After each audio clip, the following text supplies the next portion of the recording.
होगा कि 7 और 8 अगस्त की दरमियानी रात को इंदौर से कटनी के रास्ते में चलती ट्रेन से एक लड़की रहस्यमयी तरीके से गायब हो गई थी। लड़की जिसका नाम अर्चना तिवारी है और जो इंदौर में रहकर सिविल जज की तैयारी कर रही थी, यानी सिविल जज बनने के लिए पढ़ाई कर रही थी, एग्जाम देना था उसे। लेकिन इस बीच रास्ते में आधी रात को नर्मदापुरम के आसपास ट्रेन से गायब हो गई। ये कैसे हुआ, एक बहुत बड़ा रहस्य था। पुलिस इस मामले की जांच कर रही थी, कई एंगल पर तफ्तीश चल रही थी। अब उस केस का पुर्जा रेलवे पुलिस ने, यानी गवर्नमेंट रेलवे पुलिस जिसे जीआरपी भी कहते हैं, उसने खोल दिया है। तो अर्चना तिवारी कैसे गायब हुई, क्या खुद गायब हुई, किसी ने अगवा कर लिया, उसके साथ कोई ज्यादती हुई, पूरी कहानी पुलिस ने सिलसिलेवार तरीके से बताई है और मैं उसको नटशेल में आप लोगों के लिए लेकर आया हूं। आइए सिलसिलेवार तरीके से आपको पूरी बात बताते हैं। पहले तो प्रीवियस स्टोरी ही बतानी पड़ेगी, क्योंकि अगर वो स्टोरी बताऊंगा तब आगे की कहानी समझने में सुविधा होगी, क्योंकि हम ये मानकर चलते हैं कि हर बार हमारे साथ कुछ नए दर्शक तो जुड़ते ही होंगे। तो आइए शुरुआत करते हैं। 7 और 8 अगस्त की दरमियानी रात को ट्रेन, जिसे बिलासपुर एक्सप्रेस के नाम से जाना जाता है, ये इंदौर से बिलासपुर तक, छत्तीसगढ़ तक जाती है। और इस ट्रेन में वो लड़की सवार हुई थी शाम को 4 बजे के आसपास इंदौर से। इस बात की पुष्टि होती है, सीसीटीवी कैमरे में उसकी तस्वीर दिख रही है। इसके बाद भोपाल के आसपास उसकी अपनी चाची से फोन पर बात भी हुई थी, जो इस बात का एविडेंस है कि वो वाकई उस ट्रेन से ट्रैवल कर रही थी। लेकिन इसके बाद जब कटनी में उसे लेने के लिए घर वाले पहुंचे तो वो ट्रेन से नदारद मिली। पता ही नहीं चला कि वो चलती ट्रेन से कहां गई। घर वाले परेशान हुए, अपने रिश्तेदारों को बताया जो आगे उमरिया में रहते हैं। उमरिया में रिश्तेदार जो है अर्चना को ढूंढते हुए ट्रेन के B3 कोच में गए और वहां जाकर उन्होंने उसके बर्थ को चेक किया तो हैरान रह गए, अर्चना गायब थी और उसका बैग रखा हुआ था। ऐसा कैसे हो सकता है? कोई लड़की जो ट्रेन से किसी एक गंतव्य के लिए रवाना हुई हो, बीच में वो अचानक लापता हो जाए, गुम हो जाए। घर वाले बहुत डर गए, क्योंकि उनको लगा कि कहीं कोई एक्सीडेंट, कोई हादसा, कोई किडनैपिंग जैसी खतरनाक चीज़ ना हो गई हो। और हमारा मानव मन ऐसा है कि हम लोग अक्सर जो है नेगेटिव सोचने लगते हैं, खासकर जिनसे हम प्यार करते हैं उनके बारे में इस तरह के ख्याल और जल्दी आते हैं। इत्तेफाक से इस लड़की के मोबाइल फोन को जब पुलिस ने ट्रैक करना शुरू किया तो पुलिस ने देखा कि नर्मदापुरम के आसपास जो है लड़की का मोबाइल फोन स्विच ऑफ हो गया, गायब हो गया और नॉट रीचेबल हो गया।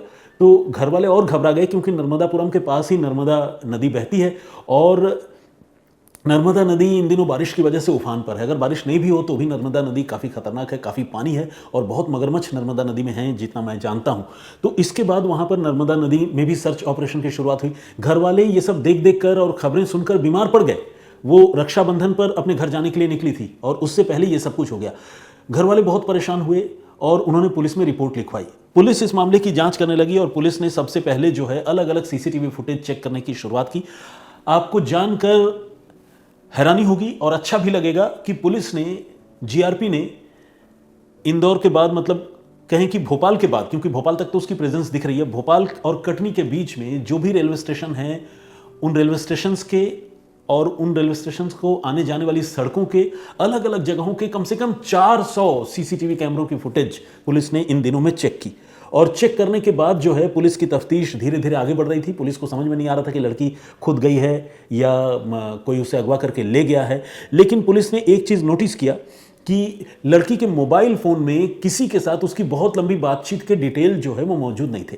ये इस बात की तरफ इशारा कर रही थी कि लड़की का किसी के साथ कोई ज़रूरत से मतलब ज़्यादा बातचीत नहीं होती है। आमतौर पर प्यार मोहब्बत में ऐसा होता है कि लोग घंटों बात करते हैं। तो इस तरह का कोई एविडेंस जो है वो मोबाइल फ़ोन के कॉल डिटेल में पुलिस को नहीं मिली और पुलिस इस बात से और ज़्यादा परेशान थी घर वालों के साथ साथ कि कहीं लड़की के साथ कोई अनहोनी ना हुई हो, क्योंकि मोबाइल फ़ोन उसका जो है वो स्विच ऑफ हो गया था नर्मदापुरम के आसपास। अब पुलिस जब जांच कर रही थी तो पुलिस को एक आदमी का पता चला जिसके साथ इसकी आखिरी वक्त पर बातचीत हुई थी। इस आदमी का नाम है तेजिंदर। ये तेजिंदर जो है बेसिकली एक रहस्यमयी किरदार है। वो इसलिए कि इस पर ठगी और इस तरह के दूसरे आपराधिक मामले दर्ज हैं और दिल्ली में दर्ज हैं। तेजिंदर जो है इस लड़की का, अर्चना तिवारी का पुराना क्लाइंट था, क्योंकि अर्चना जो है खुद एक एडवोकेट थी और सिविल जज बनने की कोशिश कर रही थी। तो एडवोकेट के तौर पर वो प्रैक्टिस करती थी। तो तेजिंदर से उसकी मुलाकात थी और तेजिंदर इसका क्लाइंट था। ऐसे में तेजिंदर से अर्चना की बातचीत की पुष्टि जो है हो चुकी थी। इसीलिए पुलिस ने बीच में ये कहा था कि वो इस केस को क्रैक करने के बहुत करीब हैं और उन्हें जो है कुछ लीड या क्लू मिले हैं। लेकिन इससे पहले कि पुलिस तेजिंदर को गिरफ्तार कर पाती या उससे पूछताछ के लिए उसे हिरासत में ले पाती, इस कहानी का खुलासा होता। आप समझिए कि जैसे बाज जो है किसी शिकार को छीन कर ले जाता है, ठीक उसी तरह से दिल्ली पुलिस एकाएक लखनऊ जीआरपी के सामने से इस तेजिंदर को उठाकर ले गई। हुआ ये कि तेजिंदर पर ठगी का मुकदमा दिल्ली में पहले से दर्ज था, कुछ आपराधिक मामले दर्ज थे, दिल्ली पुलिस उसको तलाश रही थी। और जैसे ही दिल्ली पुलिस को पता चला कि तेजिंदर जो है वो मध्य प्रदेश में है, शुजालपुर और इंदौर के आसपास है, तो इस तेजिंदर को दिल्ली पुलिस ने उठा लिया। अब जो जीआरपी थी भोपाल की, वो सोच में पड़ गई कि अब क्या किया जाए, क्योंकि तेजिंदर को तो उठा लिया गया है। अब तेजिंदर से फिर पूछताछ करने के लिए जीआरपी की टीम को दिल्ली आना था, तिहाड़ जेल जाना था। जीआरपी की टीम ने वो काम भी किया। एक टीम रवाना हुई और तेजिंदर से पूछताछ करने के लिए एक टीम तिहाड़ जेल भी पहुंची और उससे पूछताछ भी हुई। लेकिन अभी उससे पुलिस पूछताछ कर ही रही थी, तब तक जो दूसरे एंगल पर तफ्तीश चल रही थी उसमें पुलिस को एक और लड़के के बारे में जानकारी मिली। इस लड़के का नाम है सारांश, जो शुजालपुर का रहने वाला है और वो एक ड्रोन बनाने वाली कंपनी, स्टार्टअप कंपनी का वो फाउंडर है। तो इसका जो है अर्चना तिवारी से इसकी दोस्ती थी और अर्चना तिवारी इसके संपर्क में थी। लेकिन इस मामले में कैच ये है कि अर्चना तिवारी इसके साथ मोबाइल फोन पर नॉर्मल कॉल पर बात नहीं करती थी, बल्कि सिर्फ और सिर्फ व्हाट्सएप पर बात करती थी। पुलिस ने जब अर्चना की सीडीआर निकलवाई तो ये सारे सीडीआर में कहीं भी सारांश से बातचीत का कोई क्लू या एविडेंस पुलिस को सीडीआर में नजर ही नहीं आया। तो पुलिस शुरू में थोड़ी कंफ्यूज्ड थी, लेकिन जब पुलिस ने सीडीआर और पुरानी निकाली, मतलब समझ लीजिए कि इस पूरे साल का निकाल लिया, जनवरी और दिसंबर तक का निकाल लिया, तो पुलिस को इस लड़के का नंबर जो है वो नॉर्मल कॉल में भी दिखाई दिया और वो अर्चना से बात करता हुआ दिखाई दे रहा था। जनवरी के आसपास की बात बता रहा हूं, इसी साल 2025 की। और तब पुलिस ने ये नोटिस किया कि सारांश से उसकी जो बातचीत होती है वो काफी लंबी लंबी होती है। लेकिन ये सब कुछ जनवरी तक ही सीमित था। जनवरी के बाद सारांश से उसकी बातचीत बंद हो गई थी। इसलिए पुलिस को लगने लगा कि ये सारांश का चक्कर क्या है, इसके साथ इतनी लंबी बातचीत क्यों होती है और अब सारांश के साथ ये संपर्क में क्यों नहीं है, बातचीत क्यों नहीं होती। तो इसलिए पुलिस जो है अब सारांश को ढूंढने लगी। पुलिस ने जब सारांश को ढूंढना शुरू किया तो सारांश के बारे में ये पता चला कि सारांश का मोबाइल फोन जो है और उसका नंबर जो है पिछले कुछ दिनों से स्विच ऑफ है। पुलिस अब इसके बारे में भी जानकारी जुटाने लगी। तो ये पता चला कि सारांश जो है वो अपना मोबाइल फोन इंदौर के आसपास ही उसने स्विच ऑफ कर लिया था और कुछ दिनों के लिए वो बाहर गया था और अब वो फिर वापस जो है इंदौर यानी मध्य प्रदेश वापस आ चुका है। बेसिकली इंदौर नहीं, शुजालपुर। तो पुलिस अब सारांश को ढूंढने लगी और सारांश को पुलिस ने आखिरकार हिरासत में लिया। उससे जब पूछताछ हुई तो उसने जो राज खोला वो चौंकाने वाला था। उसने ये बताया कि हाँ, अर्चना तिवारी को चलती ट्रेन से गायब करने में और भगाने में उसका रोल है और उसके साथ साथ तेजिंदर का भी रोल है। इन तीनों ने मिलकर अर्चना तिवारी को चलती ट्रेन से गायब कर दिया था। तीनों ने इसलिए कह रहा हूं क्योंकि इन तीनों में अर्चना भी शामिल थी। इस साजिश की अगर कोई मास्टरमाइंड है तो अर्चना तिवारी ही है। तो अर्चना, सारांश और तेजिंदर, इन तीनों ने मिलकर पूरी प्लानिंग की थी और अर्चना ने यह प्लानिंग सिर्फ और सिर्फ इसलिए की थी क्योंकि वो अपने घर वालों से ऊब गई थी। घर वाले उस पर बहुत दबाव बना रहे थे कि वो किसी और लड़के से, पटवारी है वो लड़का, उसके साथ शादी कर ले। रिश्ता विश्ता देख चुके थे और अर्चना बिल्कुल शादी करने के लिए तैयार नहीं थी।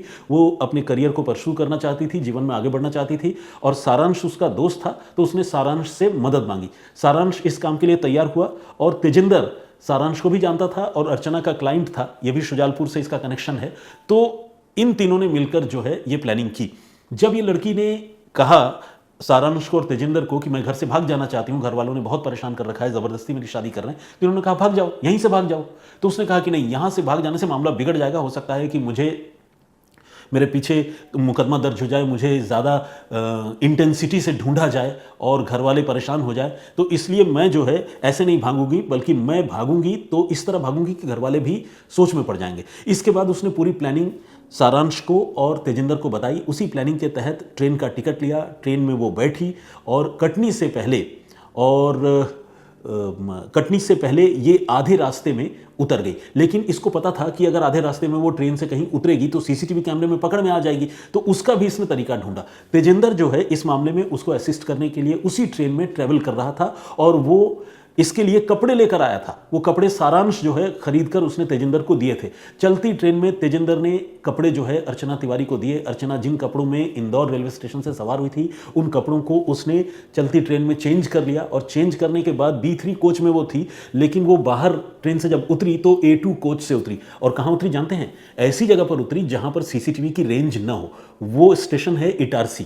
इटारसी में एक पर्टिकुलर पॉइंट पर वो ट्रेन से उतरी जहां सीसीटीवी की रेंज नहीं थी और इसके बारे में बाकायदा रेकी की थी उसी तेजिंदर ने। और तेजिंदर ने बताया था कि इस जगह पर उतरोगी तो सीसीटीवी कैमरे के फ्रेम में या जद में तुम नहीं आओगी। उतरने के बाद रेलवे स्टेशन से बाहर नहीं निकले, बल्कि रेलवे स्टेशन को छोड़िए, ये रेल के ट्रैक पर पैरेलली चलते रहे समानांतर, और जो आउटर सेक्शन होता है वहां से ये लड़की बाहर निकली, तेजिंदर भी बाहर निकला, और इसके बाद बाहर गाड़ी लेकर वो खड़ा था दोस्त सारांश की गाड़ी में ये बैठी और ये लोग आगे निकल गए। सारांश ने अपना मोबाइल फ़ोन जो है स्विच ऑफ कर दिया और स्विच ऑफ करके अपने पास रखा, और लड़की का जो मोबाइल फ़ोन है लड़की ऑलरेडी चलती ट्रेन से पहले ही जो है वो फेंक चुकी थी। इसके बाद सारांश इस लड़की को लेकर रवाना हो गया, लेकिन रवाना होने के बाद ये लोग ये देखकर घबरा गए कि इस मामले में जब एफआईआर दर्ज हुई तो मीडिया में और सोशल मीडिया में खबरें आने लगी, पूरे कटनी में और पूरे मध्य प्रदेश में बवाल मच गया। तो फिर ये घबरा गए और इन्होंने छुपने की जगह जो है ढूंढने की शुरुआत की। पहले इन्होंने एक कमरा जो है शुजालपुर में ही किराए पर लिया था और वहीं पर छुप कर ये रहना चाहते थे, लेकिन शुजालपुर में उनको लगा कि ये मामला चूंकि काफ़ी बढ़ चुका है और जिस कमरे को किराए पर लिया था वो इत्तेफाक से एक पुलिस वाले का कमरा था, तो इन्होंने उस कमरे में जाने का प्लान कैंसिल कर दिया और फाइनली ये तय किया कि ये नेपाल चले जाएंगे। ये जो सारांश है इसका कुछ कनेक्शन नेपाल में है बिजनेस के सिलसिले में, तो सारांश ने नेपाल में इसके लिए इंतजाम करवाया और ये लड़का और लड़की ये दोनों पहले जोधपुर गए, जोधपुर से दिल्ली गए और फिर दिल्ली से काठमांडू यानी नेपाल चले गए। इसके बाद ये नेपाल में ही रह रहे थे। सारांश के बारे में और तेजिंदर के बारे में पुलिस तफ्तीश करके बहुत सारा जानकारी जुटा चुकी थी। सारांश को जब हिरासत में पुलिस ने लिया तो सारांश ने पूरी कहानी बताई और पूरी कहानी बताने के बाद सारांश से ही पुलिस ने फ़ोन करवाया उस लड़की को नेपाल में जहां पर वो रह रही थी, और उसके बाद उसे राज़ी करके वापस भारत में बुलाया उत्तर प्रदेश के लखीमपुर खीरी वाले बॉर्डर पर, और फिर वहां से उसको हिरासत में लिया गया। इस बीच जब वो कन्विंस हो गई कि मामला खुल चुका है और उसको भारत वापस आना होगा, तो फिर उसने अपने घर वालों को, अपनी माँ को भी फ़ोन करके बता दिया, क्योंकि उसे इस बात की भी चिंता थी कि मेरे घर के लोग परेशान होंगे, लेकिन वो घर वालों से ही भागना भी चाहती थी। अब सारांश को जो पुलिस ने पकड़ा तो पुलिस को ये पता चला तफ्तीश के दौरान कि वो अपना मोबाइल फ़ोन तो खैर मध्य प्रदेश में ही ऑफ कर चुका था, लेकिन उस मोबाइल फ़ोन को लेकर वो गया था नेपाल तक, और नेपाल में उसने अपने पिता के नाम पर सिम कार्ड वहाँ से लिया और उस सिम कार्ड का इस्तेमाल वो अपने मोबाइल फ़ोन में कर रहा था, और उस मोबाइल फ़ोन को प्रोबेबली वो अर्चना को ही देकर भी आया था। लेकिन जब तफ्तीश हुई, सारांश के बारे में सारी जानकारी जुटाई, तो इधर सारांश को पुलिस ने पकड़ लिया। उसके बाद उस लड़की को भी यानी अर्चना को भी सारांश के जरिए पुलिस ने लखीमपुर खीरी बुलवाया बॉर्डर के पास, और उसके बाद वहां से उसको भी हिरासत में लिया और बरामद करके लड़की को वापस मध्य प्रदेश लेकर आई। तेजिंदर तो फिलहाल दिल्ली में ही है, जेल में बंद है। सारांश को पुलिस ने पकड़ रखा है। पुलिस से जब दो इंपॉर्टेंट सवाल पूछे गए कि क्या इस मामले में आपराधिक मुकदमा इन लोगों के खिलाफ दर्ज होगा, तो पुलिस ने कहा कि नहीं, कोई आपराधिक केस अब तक की तफ्तीश में ऐसा नहीं हुआ है, क्योंकि न तो लड़की के साथ कोई जाति हुई है, न किसी ने किसी के साथ कोई जोर जबरदस्ती की है, सारे लोग अपनी मर्जी से गए थे, तो इस मामले में कोई आपराधिक मामला नहीं बनता। लेकिन फिर भी वो लीगल कमेंट इस मामले में एक्सपर्ट से लेगी। एक सवाल का जवाब तो पुलिस ने ये दिया। दूसरा सवाल ये था कि क्या सारांश के साथ अर्चना तिवारी की कोई दोस्ती से आगे वाली भी बातचीत है, कोई लव अफेयर वाली बातचीत है, क्योंकि इतना कोई लड़का आउट ऑफ द वे जाकर किसी लड़के के लिए अगर कर रहा है और दोनों के बीच में अगर घंटों बातचीत हो रही है, तो इसके पीछे कुछ ना कुछ तो मामला होगा। तो पुलिस ने यह कहा कि नहीं, लड़की ने और लड़के ने, दोनों ने इस तरह के अफेयर की बात कबूल नहीं की है, लेकिन कहा है कि वो दोनों एक दूसरे के बहुत अच्छे दोस्त थे। एक आखिरी पॉइंट है जो मैं एक्सप्लेन करना चाहूंगा। पुलिस ने राम तोमर नाम के एक जीआरपी के ही कांस्टेबल से पूछताछ की, जो ग्वालियर का है इस केस में, क्योंकि उसने अर्चना के लिए टिकट बुक करवाया था और उसकी अर्चना से बातचीत होती थी, तो वो भी रडार पर आ गया था, शक के घेरे में आ गया था। राम तोमर ने कहा कि मेरी बस फोन पर ही बातचीत होती है और किसी के जरिए फ़ोन पर उसकी अर्चना से मुलाकात हुई थी, और बीच बीच में अर्चना, चूंकि वो जीआरपी में काम करता है, तो अपने लिए टिकट जो है राम तोमर के जरिए बुक करवाया करती थी। लेकिन अर्चना इस बात से भी परेशान थी कि राम तोमर उसे फ़ोन करता है ज़रूरत से ज़्यादा बगैर काम के, और उससे ज़्यादा बातचीत करने की कोशिश करता है। इससे वो राम तोमर से इरिटेटेड भी रहती थी। तो राम तोमर का इस मामले में इतना ही रोल है। टिकट चूंकि उसने बुक करवाया था, तो पहले तफ्तीश में राम तोमर भी स्कैनर में आ गया था, रडार पर आ गया था। राम तोमर का इस केस से डायरेक्टली कोई लिंक नहीं है सिवाय टिकट बुक करवाने के, और राम तोमर को पुलिस ने इस मामले की जांच से निकाल दिया है। जांच में फिलहाल 3 ही लोग हैं, एक ऑलरेडी जेल में है, दूसरे आपराधिक मामले में, और बाकी 2 लोग जो है वो पुलिस की हिरासत में, बल्कि लड़की तो अब घर वालों को शायद सौंप भी दी जाएगी, और इस मामले में कोई भी आपराधिक केस नहीं बनता है। आज के लिए इतना ही। मैं अपनी वजह से नहीं, लेकिन मेरे पीछे कुछ और हमारे टीम के साथी हैं जिनको अपने प्रोग्राम्स के लिए रिकॉर्डिंग करनी है, तो आज इस वजह से थोड़ी जल्दी है। मैं आप लोगों से इजाज़त चाहूँगा आज यहीं तक। मैं फिर हाजिर हूँगा किसी और कहानी, किसी और वाक़े के साथ। तब तक के लिए अपना बहुत ख्याल रखिए, सुरक्षित रहिए। जय हिंद, जय भारत।